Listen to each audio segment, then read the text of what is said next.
Welcome back to my channel কে রান্নাঘরের পক্ষ থেকে সবাইকে স্বাগতম। আজ আমরা বানাবো লোট্টা মাছের শুটকি ভর্তা। আপনারা যারা গন্ধের কারণে শুটকি ভর্তা খান না তাদের জন্য বলছি যে আপনারা যারা শুটকি খান না আমার রেসিপিটা ফলো করে আপনারা একবার বানিয়ে দেখবেন, আপনাদেরও খেতে ভালো লাগবে। আমরা প্রথমে শুটকিগুলা কুচি করে কেটে নিয়েছি, নিয়ে গরম পানি দিয়ে পরিষ্কার করে ধুয়ে নেব। একদম ফুটন্ত গরম পানি দিয়ে দেখুন এভাবে নাড়াচাড়া করে 4 থেকে 5 বার পরিষ্কার পানি দিয়ে ধুয়ে নেব। এদিকে একটা প্যানে আমরা সরিষার তেল নিয়েছি। সরিষার তেল দিয়ে আমরা 1 কাপ পেঁয়াজ ভেজে নেব। 1 কাপ পেঁয়াজ আমরা এমনভাবে ভাজবো যাতে মুসমুসে এবং রাঙা না হয়। দেখুন একটু আধ ভাজা করে নেব। পেঁয়াজটা নরম হয়ে গেলেই আমরা পেঁয়াজটা উঠিয়ে নেব। আমাদের পেঁয়াজটা হয়ে গেছে।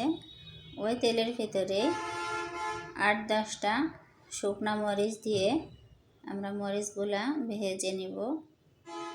ভর্তা মানেই শুকনা মরিচ, শুকনা মরিচের ঘ্রাণ ভর্তা অতুলনীয়।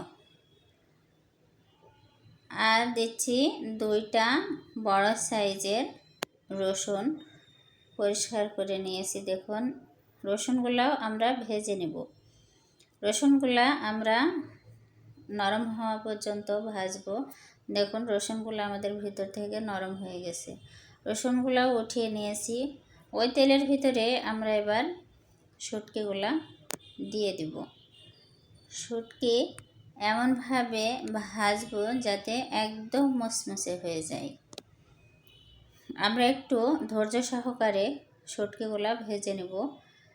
আমরা নাড়াচাড়া করে শুটকিগুলা ভেজে নেব। দেখুন একদম লালচে আকার ধারণ করেছে। এবার আমরা শিলপাটায় বেটে নেব।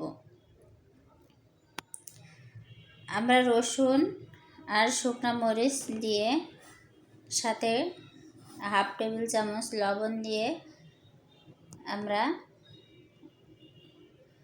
বেটে নেব এবং মাছগুলাও বেটে নেব। এ পর্যায়ে এসে পেঁয়াজগুলা আমরা অল্প একটু বাটবো যাতে একদম পুরো গলে না যায়। দেখুন আমার বাটাটা হয়ে গেছে। এবার একটু সরিষার তেল দিয়ে আবারও মাখিয়ে নেব। দেখুন আমার ভর্তাটা কত সুন্দর হয়েছে। আশা করি আপনারা বাসায় আমার রেসিপিটা ফলো করে